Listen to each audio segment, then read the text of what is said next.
시청자 여러분 안녕하십니까? 김동수입니다. 윤석열 대통령 지금 탄핵 심판을 진행 중인 헌법재판소에 문형배 소장 권한대행이 있죠.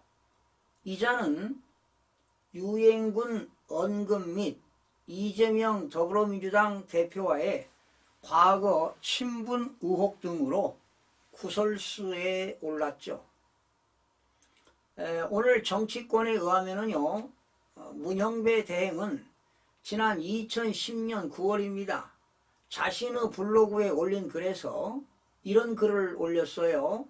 17세 나이로 한국 전쟁에서 전사한 호주 출신 병사 도은트를 비롯한 16개국 출신 유엔군 참전 용사들은 무엇을 위해 이 땅에 왔을까라며 전쟁의 방법으로 통일을 이루려는 자들은 제1차 세계대전을 거치면서 좋은 전쟁이란 낭만에 불과하다는 인류 보편적인 깨달음을 몰랐을까라고 했습니다. 또 전쟁의 방법으로 통일을 이룬다면 완전한 통일이 될 수도 없을 뿐만 아니라 얻는 것보다 잃는 것이 더 많다는 것을 그들은 몰랐을까? 부산 유엔 기념 공원을 떠나면서 내 머리를 떠나지 않는 단어는 평화였다고 덧붙였습니다. 문형배 대행은 2010년 또 다른 SNS 글에서 굳이 분류하자면 우리법 연구회에서 제가 제일 왼쪽으로 자리 잡고 있을 것이라고 밝힌 것으로 알려지고 있습니다. 그러다 보니까 국민의힘 박수영 의원은 유엔군 참전 용사들이 무엇을 위해 이 땅에 왔는지 정말 모르는 것이냐? 우리 국민이라면 누구나 공산주의 북한의 침략에 맞서서 자유민주주의를 지키기 위해 유엔군이 왔다는 것을 다 안다. 그런데 문대행은 가만히 있었으면 평화롭게 한반도가 공산화돼 있을 텐데 왜 왔느냐고 비난하는 것이냐고 지적했습니다.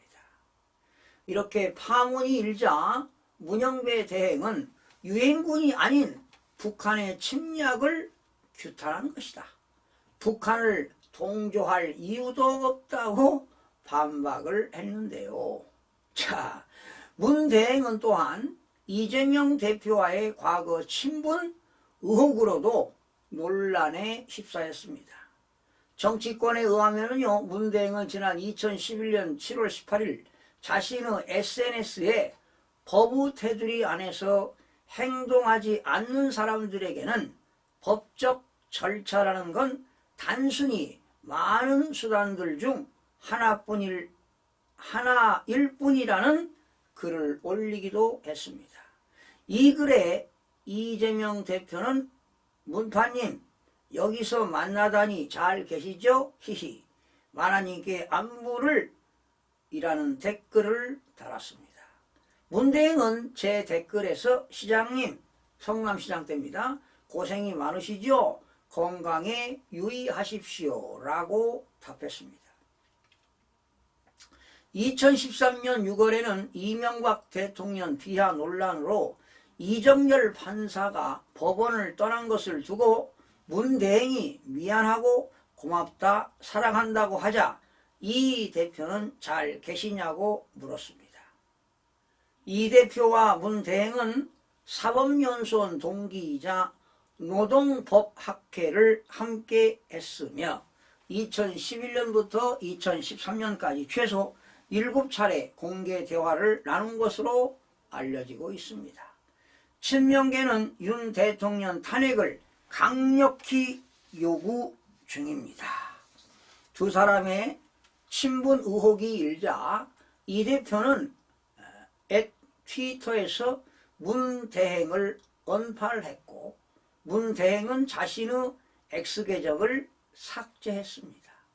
문대행은 이 대표와 SNS 대화에 대해 유력 정치인이 아닌 성남 시절 대화가 오고 간 것이라며 이 대표가 대선 후보가 된 뒤로는 의도적으로 관계를 다 끊고 SNS도 차단했다고 해명했습니다. 다른 헌법재판관들도 의혹에 휩싸였습니다. 주진우 국민의힘 의원은 이미선 재판관 있죠? 친동생이 이상희 변호사인데 이 동생 이상희 변호사는 윤석열 대통령 퇴진 특별위원회 부위원장을 맡고 있습니다.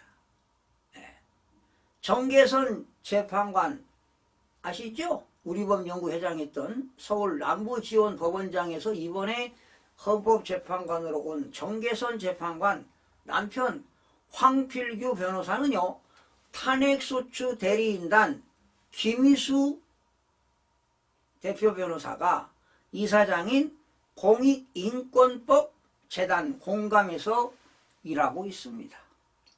이게 다 이해관계 충돌 아니겠습니까? 나경원 그러다 보니까 나경원 국민의힘은 문대행과 이미선 정계선 재판관은 윤 대통령 탄핵 사건에서 손을 떼고 즉각 회피해야 한다고 촉구하고 나섰습니다. 그러다 보니까 이건태 민주당 대변인은 되지도 않은 음모론을 유포하며 헌재 재판관들을 모욕하지 말라고 반박을 했습니다. 문영배 재판관, 이미선 재판관, 그리고 누굽니까? 또 누구예요? 재판관.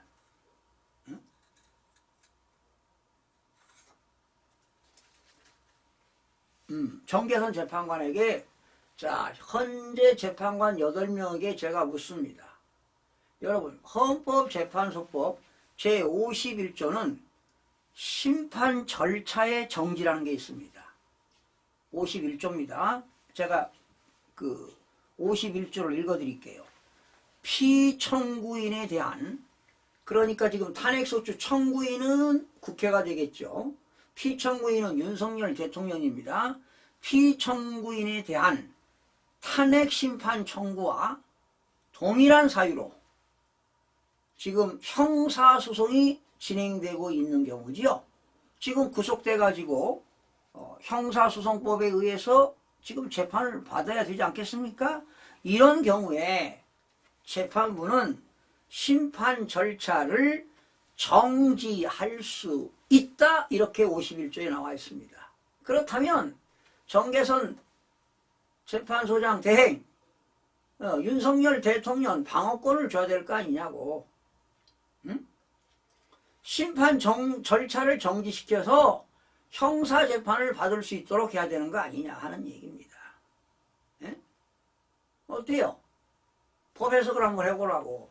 그러면 윤석열 대통령 변호인단들이 심판 절차 정지를 신청했는지 모르겠습니다. 신청한다면 재판관들은 헌재법 51조를 받아줘야 한다고 보는 겁니다. 만약에 받아주지 않는다는 것은 잘못 오류하고 있는 거 아니냐 이 말이야. 정계선, 누굽니까? 누구야 이게 재판관? 문영배 재판관, 51조 적용하라고. 지금 말이죠, 한간에 이 문영배가 2월 초부터 하루 종일 재판한다는 거 아니에요? 그래가지고 형사소송, 형사재판까지 같이 받으니까 시간이 없다 이 말이죠. 그래서 하루 종일 재판해서 3월 안에 탄핵하려고 하는 거 아니야? 자, 이게 대한민국 실정입니다, 여러분. 그러니 만약에 3월에 대통령을 탄핵을 인용시킨다 그러면 국민의 저항권이 발동될 겁니다. 문영배, 이미선, 정계선 헌법과 법률에 의해 똑바로 하시오. 당신네들은 역사의 죄인으로 남을 것이오. 여러분, 헌법재판관이면 그 유니폼을 입고요. 얼마나 존경 대상입니까? 정말 무시무시하게 어렵게 느껴지는 분 아니겠습니까? 그런데 이자들이 종북 좌파 세력이라는 얘기 아니야, 이게. 한쪽으로 기울고 있다는 겁니다. 어떻게 하면은 윤석열 대통령을 하루빨리 인용시키려고 이런 초스피드로 재판을 끌고 가고 있다. 이미선 저자는 일괄 지정을 한 거야. 변론기일을 일괄 지정, 일주일에 2번씩. 헌법재판소법에 일괄이라는 말이 들어갔냐고. 이 재판관이라는 사람이 법 해석을 어떻게 하는 건지 도대체 말이죠.